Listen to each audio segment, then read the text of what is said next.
Film અને સિનેમાના ચાહક તરીકે અત્યારે હું થોડો વધારે એક્સાઇટેડ છું, કારણ કે થોડા સમયમાં કદાચ આપણે એક નવો ઇતિહાસ બનતો જોવા જઈ રહ્યા છીએ. આપણે હંમેશા પૂછીએ છીએ કે શું આ વર્ષે ઓસ્કાર એવોર્ડ ભારત આવશે? તો 2026 માટે એનો જવાબ કદાચ એક હા હોઈ શકે છે.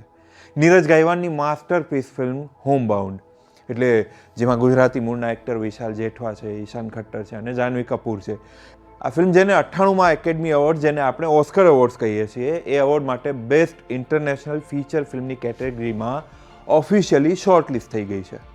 આપણા માટે આ કોઈ નાની વાત નથી, કેમ કે 2002માં લગાન પછી આપણે આવી કોઈ ફિલ્મ આપણી જે છે એ શોર્ટલિસ્ટ રાઉન્ડથી આગળ વધી જ નથી શકી.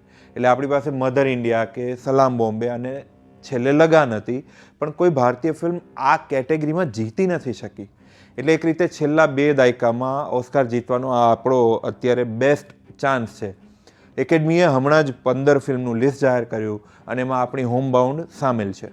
આપણે આર્જેન્ટિના, ફ્રાન્સ અને જર્મની જેવા દેશોની જે ફિલ્મ છે એની સાથે કોમ્પિટિશનમાં છીએ, પણ આ કોમ્પિટિશન આપણા માટે થોડી સહેલી થઈ શકે અથવા આપણે થોડા વધારે આશાવાદી રહી શકીએ. એનું એક કારણ એ છે કે આ ફિલ્મનું કેમ્પેઇન આ ફિલ્મ ભલે કરણ જોહરની ધર્મા પ્રોડક્શન્સે બનાવી હોય, પણ આ ફિલ્મના એક્ઝિક્યુટિવ પ્રોડ્યુસર તરીકે આ ફિલ્મને ટેકો આપી રહ્યા છે હોલિવૂડના લેજેન્ડરી માર્ટિન સ્કોર્સેઝી.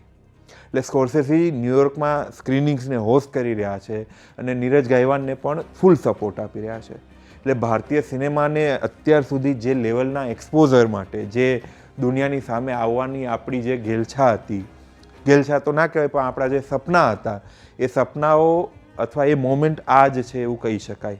કેમ કે સ્કોર્સેઝી જેવા એક મોટું નામ આપણી સાથે જોડાયું છે.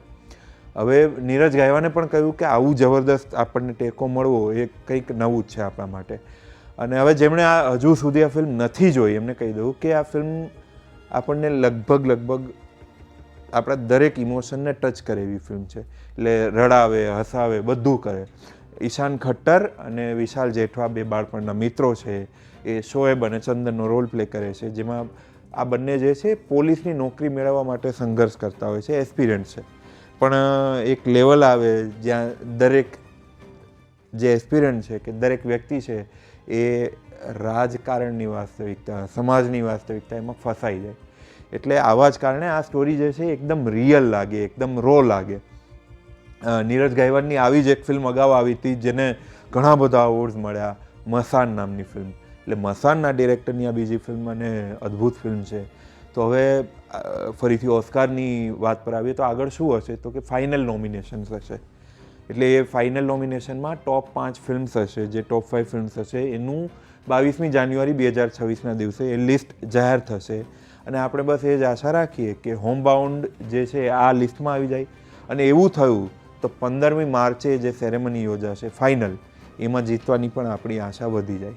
એટલે જો તમે પણ ઈચ્છતા હો કે ઓસ્કાર એવોર્ડ જે છે આ વખતે ઇન્ડિયામાં આવે તો કમેન્ટ્સમાં જણાવો. Thank you.